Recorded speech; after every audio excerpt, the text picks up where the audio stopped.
Pantulan cahaya luar bersumber dari kendaraan yang datang dari arah berlawanan.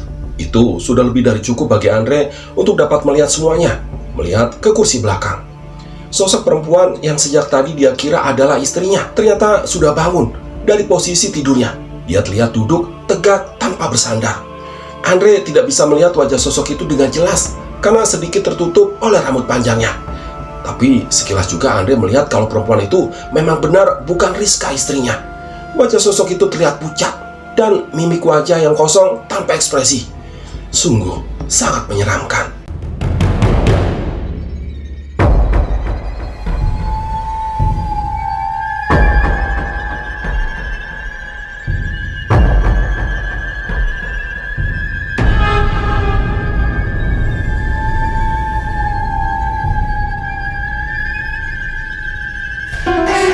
Bismillahirrohmanirrohim. Assalamualaikum warahmatullahi wabarakatuh.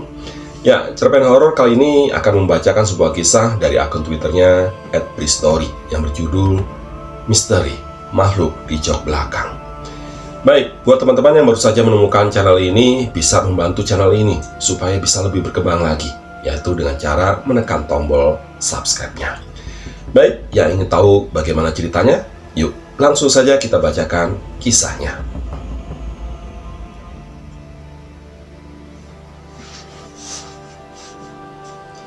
Rizka dan Andre adalah pasangan suami istri. Pada tahun 2014, ketika peristiwa ini terjadi, mereka masih berstatus pengantin baru. Beberapa bulan sebelumnya, baru saja melangsungkan pernikahan. Pasangan yang cukup bahagia, menjalani kehidupan rumah tangga layaknya pasangan muda pada umumnya. Mereka tinggal dan bekerja di Jakarta. Orang tua Andre tinggal di Lampung, sedangkan Risa, orang tuanya, tinggal di Jogja. Nah, di sekitaran tahun 2014, mereka melakukan perjalanan ke rumah orang tua Andre di kota Bandar Lampung. Ayah Andre mendapat serangan jantung dan dilarikan ke rumah sakit, membuat mereka harus berangkat hari itu juga. Pokoknya paling lambat jam 8 kita jalan ya mas, kamu jangan pulang malam-malam, begitu kata Rizka di ujung sambungan telepon. Iya sayang, ini aku udah di jalan kok, jawab Andre menenangkan istrinya. Rizka punya alasan untuk bawel. Ada ketakutan dalam dirinya ketika harus melakukan perjalanan tengah malam menuju rumah mertuanya. Jalan menuju kota Bandar Lampung, yang termasuk jalan jalur lintas Sumatera, masih tergolong sepi dan menyeramkan. Kalau tidak terpaksa, dia tidak akan mau jalan malam. Lebih baik berangkat pagi harinya. Tapi ya, ini darurat. Malam itu juga mereka harus berangkat. Jam 6 kurang, Rizka sudah berada di rumah, memaksa pulang cepat dari kantornya. Dengan gelisah, dia menunggu Andre di ruang tamu. Beberapa kali mendekat ke jendela ketika mendengar suara mesin kendaraan. Kalau ternyata, akhirnya kecewa karena itu bukan suaminya. Sampai akhirnya, sekitar jam 7 lewat, Andre tiba di rumah. Alangkah lega hati Rizka. Sayang, aku mandi dulu ya sebentar. Habis sisa nanti kita berangkat. Ya, begitu kata Andre dengan senyumnya, menenangkan Rizka ketika dia sudah masuk ke rumah. Singkatnya, selepas waktu Isya, mereka akhirnya benar-benar berangkat menuju Bandar Lampung di Pulau Sumatera. Mobil yang mereka tumpangi lantas menyusuri jalan tol panjang menuju Pelabuhan Merak di ujung barat Pulau Jawa. Dari Merak, mereka lanjut menyeberang Selat Sunda menggunakan kapal feri. Setelah kira-kira 2 jam terombang-ambing di tengah lautan, sekitar jam 12, kapal laut yang mereka tumpangi bersandar juga di Pelabuhan Bakauheni dengan selamat. Disinilah bagian perjalanan yang sungguh sangat riskan. Di samping banyak bis malam lintas Sumatera yang biasanya ngebut tidak kira-kira. Suasana jalanan antara Bakauheni Bandar Lampung masih tergolong sepi dan menyeramkan. Udah, kamu tenang aja. Aku kan udah ratusan kali lewat sini. Aku udah hafal jalan di sini. Insya Allah nggak ada apa-apa ya. Kamu kalau mau tidur, tidur aja di sana, di belakang, di jok belakang. Andre berusaha menenangkan istrinya yang mulai kelihatan sangat khawatir. Ya udah mas, tapi pokoknya hati-hati loh ya. Jangan ngantuk, pelan-pelan aja, nggak usah ngebut. Begitu kata Rizka. Karena banyaknya pekerjaan yang dilakukan di kantor, Sebenarnya saat itu mereka sudah merasa lelah dan mengantuk. Apalagi Rizka, karena paling lambat, biasanya jam 10, dia sudah terlelap di alam mimpi. Begitu juga dengan Andre. Sebenarnya sudah lelah dan mengantuk, tapi dia harus terus mengemudi kira-kira 2-3 jam lagi untuk sampai tujuan. Sayang, aku mampir ke minimarket dulu ya. Aku mau beli rokok sama kopi nih. Ya, sebentar aja. Begitu ucap Andre kepada istrinya, ketika kendaraan yang mereka tumpangi baru saja melewati pintu gerbang pelabuhan Bakahuni. Pintu gerbang pelabuhan inilah yang bisa dikatakan sebagai tanda kalau mereka sudah masuk ke salah satu bagian dari jalan di lintas Sumatera. Jalur yang punya banyak kisah dan cerita seramnya. Tidak jauh dari gerbang pelabuhan, di jalanan yang konturnya menanjak, Andre memarkirkan mobil di depan minimarket di sebelah kiri jalan. Sementara Rizka duduk bersandar di kursi depan, sudah dalam posisi tidur karena kantuk yang mulai tidak tertahankan. Sebentar ya sayang, kamu tunggu aja di sini. Ini kunci mobilnya aku tinggal nih. Begitu kata Andre. Iya mas, jawab Rizka pendek. Tidak lama, setelah selesai Andre kembali lagi masuk ke mobil, lalu mendapatkan kalau Rizka tidak ada di tempat duduknya, yang ternyata sudah pindah ke kursi belakang. Aku tidur di belakang ya mas. Kamu hati-hati, jangan ngebut, jangan ngantuk loh ya. Begitu kata Rizka. Iya sayang, udahlah kamu tidur aja di belakang. 2 jam lagi juga nyampe kok. Begitu kata Andre. Jadi begitu. Di sisa perjalanan Rizka tidur di belakang, meninggalkan Andre mengemudi sendirian, membelah gelap dan pekatnya malam. Jalanan sudah sangat sepi. Andre hanya melihat 1 atau 2 bis malam dan sesekali kendaraan pribadi yang datang dari arah berlawanan. Lampu penerangan jalan masih sangat jarang, nyaris tidak ada malah. Hanya ada di beberapa persimpangan besar saja, selebihnya gelap gulita. Dan juga wilayah yang letaknya kira-kira 30 menit selepas pelabuhan Bakahuni sungguh merupakan wilayah yang cukup menyeramkan. Jalanan meliuk-liuk ke kanan dan ke kiri, membelah gunung dan perbukitan. Kemudian, kondisi jalan yang cukup bagus membuat pengemudi cenderung untuk menginjak pedal gas dalam-dalam, enak dan ngebut. Makanya sering terjadi kecelakaan di wilayah ini. Memang kalau siang hari, kita akan disuguhi pemandangan yang indah, tapi akan beda kalau malam tiba. Situasi dan pemandangannya cukup menyeramkan. Sama juga dengan Andre pada malam itu. Sebenarnya dia merasa kalau nyalinya sedikit bergetar ketika melintas jalanan ini, yang pada waktu itu sudah sekitar jam 12:30 malam. Terus memaksa mata untuk fokus melihat ke depan, berkonsentrasi mengemudikan kendaraan membelah hutan dan gunung di daerah Lampung Selatan. Beberapa saat kemudian, gerimis hujan tiba-tiba turun, semakin menambah syahdu suasana. Beberapa kali Andre mengusap wajahnya dengan tangan. Ini adalah salah satu cara untuk mengusir kantuk. Air hujan benar-benar membuat jarak pandang semakin pendek. Hal inilah yang membuat Andre terpaksa mengemudikan kendaraan jadi tidak terlalu cepat. Sampai akhirnya, ketika sudah hampir jam 1 tengah malam, mereka sampai di batas kota Kalianda. Menurut Andre, kalau sudah sampai di kota ini, berarti berakhir jalan yang keadaannya cukup menyeramkan tadi. Selebihnya kondisi jalan jarang ada yang meliuk-liuk dan tikungan tajam. Namun memang tetap saja sepi, karena memang sudah tengah malam. Mas, berhenti sebentar lah, aku pengen pipis nih. Kalau ada pom bensin nanti tolong berhenti ya. Sudah gak tahan nih. Suara Rizka mengagetkan Andre, membuyarkan lamunannya. Iya sayang, iya. Nanti kalau ada pom bensin kita berhenti sebentar ya. Cukup lega, Andre mendengar permintaan dari istrinya, karena sebenarnya dia juga ingin beristirahat sejenak. Tidak lama kemudian, beberapa belas menit dari Kalianda, di kejauhan Andre melihat lampu menyala dengan gambar khas lambang Pertamina, bertanda kalau itu adalah pom bensin. Kemudian Andre bersiap-siap untuk menepi dan memasukinya. Benar dugaannya, ini adalah pom bensin. Pom bensin yang cukup luas dan bersih. Pom ini juga sudah sangat sepi. Hanya beberapa kendaraan kecil saja yang terlihat mengisi bahan bakar.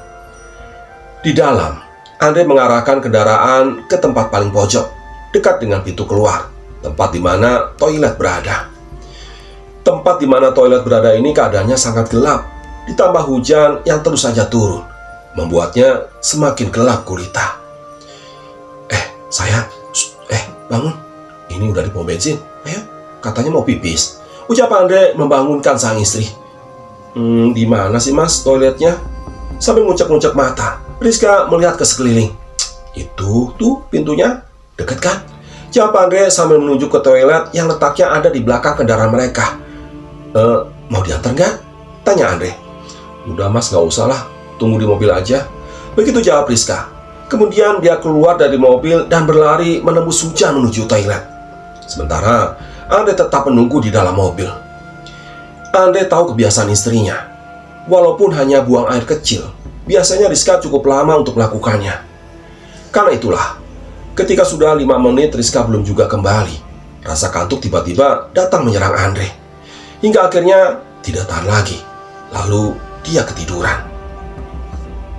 Tidak lama kemudian, brak! Suara bantingan pintu belakang mobilnya yang tertutup mengagetkan Andre. Dia langsung bangun dari tidurnya. Sayang, udah selesai? Maaf ya, aku ketiduran tadi. Begitu ucap Andre. Iya, jawab Rizka pendek. Sebelum menjalankan mobilnya, sekilas Andre melirik ke kursi belakang. Dia melihat istrinya sudah dalam posisi seperti semula, merebahkan badan dalam posisi tidur. Hujan masih terus saja turun. Ketika Andre mulai menjalankan mobil, melanjutkan perjalanan, meninggalkan pom bensin. Sudah jam 1 malam. 1 jam lagi nih sampai. Begitu ucap Andre dalam hati. Keadaan sangat sepi. Sengaja Andre tidak memutar musik sama sekali. Dia tidak mau tidur istrinya jadi terganggu. Senyapnya sangat dalam. Hanya suara rintik hujan dan deru mesin mobil yang terdengar. Dan di saat inilah Andre mulai merasakan ada sedikit keanehan. Ada yang aneh. Indra penciuman Andre menangkap wangi yang sungguh beda. Ada wangi aneh tercium. Dan dia sangat yakin kalau itu bukan parfum yang biasa dipakai oleh Rizka istrinya. Sebenarnya Andre sangat penasaran. Ingin sekali menanyakan hal itu kepada Rizka. Tapi dia mengurungkan niat. Tidak mau mengganggu istrinya yang masih kelihatan tertidur, sangat terlelap di kursi belakang. Beberapa kali dia juga melirik ke kaca spion untuk mengetahui situasi di belakang. Masih belum kelihatan kalau Rizka sudah bangun dari tidurnya. Ini mungkin wangi sabun baru kali yang dipakai Rizka di toilet tadi untuk bebersih. Begitu pikir Andre kemudian, menenangkan hatinya. Mencoba menutupi perasaan yang sebenarnya mulai merasa tidak enak. Wangi ini semakin menyengat, semakin mengganggu, semakin membuat penasaran. Perasaan Andre semakin tidak enak. Ini benar ada yang aneh. Dia yakin itu. Hal inilah yang akhirnya membuat berniat untuk membangunkan Rizka. Tidak peduli walau Rizka akan ngambek nantinya. Andre mulai cemas. Wangi aneh itu sudah sangat mengganggu. Semakin bulat tekadnya untuk membangunkan istrinya. Tapi sebelum Andre membangunkan sang istri, tiba-tiba ada sesuatu yang mengalihkan perhatiannya. Ya, tiba-tiba ponsel Andre berbunyi. Di layarnya muncul nomor tidak dikenal. Siapa ini? Telepon malam-malam begini. Mana nomornya gak dikenal lagi. Sungut Andre dalam hati sambil memperhatikan ponsel yang ada di genggaman. Tapi karena penasaran dan takut kalau ada telepon darurat dari keluarga, akhirnya Andre menjawab panggilan itu. Halo, assalamualaikum, kata Andre. Waalaikumsalam, mas, di mana sih? Kok pergi ninggalin aku? Tega banget. Mas di mana sih? Ini nih, aku pinjam HP mas di pom bensin. Suara yang sudah sangat Andre kenal terdengar di ujung telepon. Ya, itu suara Rizka istrinya. Sayang, kamu di mana? Loh, bukannya kamu di... Ini kamu di mana? Suara Andre gemetar, menjawab banyak pertanyaan Rizka. Ya, aku di pom bensin lah, mas. Di mana lagi? Aku keluar toilet, kamu udah nggak ada. Mas di mana sih? Ucap Rizka mulai agak ketus. Jantung Andre berdetak kencang. Bulu kuduk berdiri semua. Lalu siapa yang sedang berada di kursi belakang sejak tadi? Sementara Rizka masih saja terus nyerocos dengan omelannya di ujung telepon. Perlahan Andre mulai melirik ke kaca spion, mencoba melihat di kursi belakang. Pantulan cahaya dari luar bersumber dari kendaraan yang datang dari arah berlawanan. Itu sudah lebih dari cukup bagi Andre untuk dapat melihat semuanya, melihat ke kursi belakang. sosok perempuan yang sejak tadi dia kira adalah istrinya ternyata sudah bangun dari posisi tidurnya. Dia terlihat duduk tegak tanpa bersandar. Andre tidak bisa melihat wajah sosok itu dengan jelas karena sedikit tertutup oleh rambut panjangnya. Tapi sekilas juga Andre melihat kalau perempuan itu memang benar bukan Rizka, istrinya. Wajah sosok itu terlihat pucat dengan mimik wajah yang kosong, tanpa ekspresi. Sungguh sangat menyeramkan. Dengan nyali dan keberanian yang sudah sampai di titik paling rendah, Andre memperlambat laju kendaraan, berniat untuk menepi. Akhirnya mobil berhenti di tempat yang sangat sepi. Kanan kiri hanya ada pepohonan yang rapat dan rindang. Setelah mobilnya sudah benar-benar berhenti, Andre langsung membuka pintu dan lari keluar, menjauh. Ketika sudah berada sekitar 5 meter dari mobil, Andre kemudian berhenti dan berbalik untuk memperhatikan mobilnya, karena dia mendengar ada suara pintu yang terbuka. Dari tempat berdiri, Andre dapat melihat dengan jelas kalau sosok perempuan berambut panjang mengenakan pakaian berwarna gelap itu keluar dari mobilnya, keluar dari pintu belakang. Lalu dia berjalan menjauhi mobil, melangkah menuju pepohonan yang ada di pinggir jalan. Oh bukan, ternyata perempuan itu bukan melangkah berjalan, tetapi terlihat seperti bergerak melayang. Terus melayang masuk ke pepohonan rindang dan gelap, sampai akhirnya benar-benar hilang di telan gulita. Andre nyaris pingsan melihat itu semua. Sayang, kamu tunggu di situ aja ya, sebentar. Sebentar lagi aku sampai, ucap Andre dengan suara bergetar kepada Rizka yang masih setia menunggu di ujung telepon, karena masih shock dengan kejadian yang ada dan yang barusan dialami. Andre baru berani masuk ke dalam mobil setelah dia sudah benar-benar tenang, lalu membawa mobilnya kembali ke pom bensin di mana Rizka masih menunggunya. Begitulah satu peristiwa yang tidak akan pernah dilupakan di jalan lintas Sumatera. Ya, demikianlah cerpen horor kali ini. Sampai ketemu lagi di cerpen horor berikutnya. Terima kasih. Wassalamualaikum warahmatullahi wabarakatuh.